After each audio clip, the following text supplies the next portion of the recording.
Okay okay ఒక భరత్ గారు నన్ను ఈ రెండు మాటలు ప్రకాష్ గారు శరత్ గారు చెప్పిన దాని మీద రెండు మూడు మాటలు ఒకటే నేను కామెంట్ చేస్తున్నాను.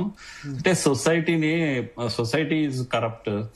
డబ్బు ఇస్తే ఓటేస్తారు, మంది ఇస్తే ఓటేస్తారు ఒక విషయం. రెండోది యూత్ కూడా జెన్జీ అంతా కూడా ఇప్పుడు లగ్జరీ వైపు వెళ్ళిపోయింది. ఇది ఒక జనరల్ కామెంట్. కానీ నా ఉద్దేశం ఏంటంటే అట్లేం లేదు, కంప్లీట్ గా అంత ఇదిగా లేదు. సొసైటీ పాడైపోయింది అనేది ఏం లేదు. మళ్ళా ప్రజా తథా రాజా అని అంటుంటాం కదా, ప్రజలు బాగుంటే రాజు బాగుంటాడు అని. ప్రజలు బాగున్నారు, ఇంకా బాగున్నారు. కాకపోతే లీడర్షిప్ లో డెడికేటెడ్ పీపుల్, నేను ఇంతకు మొదలు అన్నాను, డెడికేటెడ్ పీపులే కావాలి, రోల్ మోడల్స్ కావాలి. ఇప్పుడు అవినీతి వ్యతిరేక ఉద్యమంలో కేజ్రీవాల్ ను చూసి వచ్చేదానికన్నా అన్నా హజారేని చూస్తే జనం వచ్చారు. ఎందుకంటే విశ్వాసం అనేది, కనుక ఆయన లివింగ్ స్టైల్ ఏదైతే ఉందో అవన్నీ ఇప్పటికి కూడా విశ్వాసం ఇస్తాయి. కేజ్రీవాల్ దాని మీద కుక్ చేసుకున్నాడు, వంట వండుకున్నాడు, పంట పండించుకున్నారు. ఇలాంటివి జరుగుతాయి అన్నట్టు. కనుక ఇప్పుడు కూడా నేను యూత్ ను చూస్తున్నాను, యూత్ ను డీల్ చేస్తుంటాను. అది చాలా మంది యూత్ అట్లే మేము అనుభూతి అని ఒక సంవత్సరానికి ఒకసారి కావాలని పెడుతుంటాం. పిల్లలు మా దగ్గర రెండు రకాలు ఉంటారు, దళితులు, నిమ్న వర్గాలు ఉంటారు, అత్యంత హై క్లాస్ పీపుల్ కూడా ఉంటారు. ఆ అనుభూతి ఏంటి అంటే, మేము ఒకే ఆన్లైన్ అప్లికేషన్ పెట్టుకోమని ఇస్తే ఇప్పుడు ఎక్కువ వస్తున్నారు.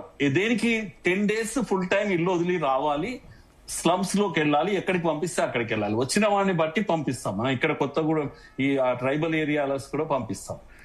కొందరిని రిచ్ ను అక్కడ పంపిస్తాం, పూర్నేమో బాంబే లాంటి పెద్ద ప్లేసెస్ కు డబ్బులున్న వాళ్ళ ఇళ్లలోకి పంపిస్తుంటాం. అక్కడ ఫుడ్ ఎట్లుంటది అది కూడా.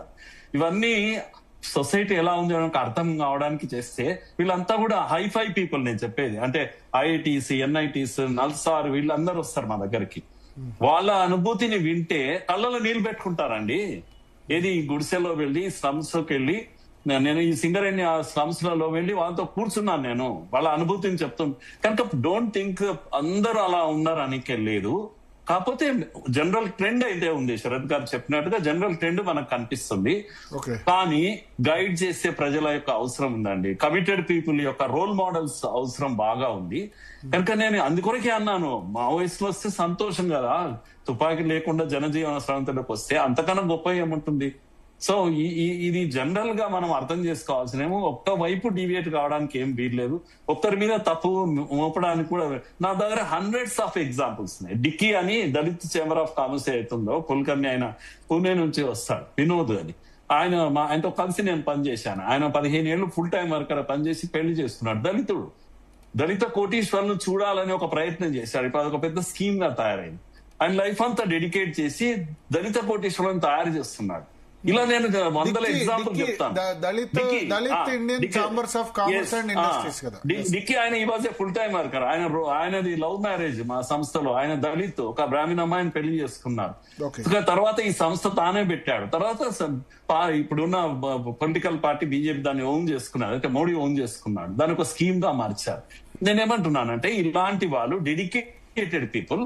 నేను అలానే మళ్ళీ సంస్థల గురించి గొప్పతనం ఏం చెప్పడం లేదు, ఏ సంస్థలో ఉన్నా సరే, but dedicated people, role model, ideal people అని అంట. మాకైతే మా ప్రచారకులు మాకు సోర్స్ ఆఫ్ ఇన్స్పిరేషన్.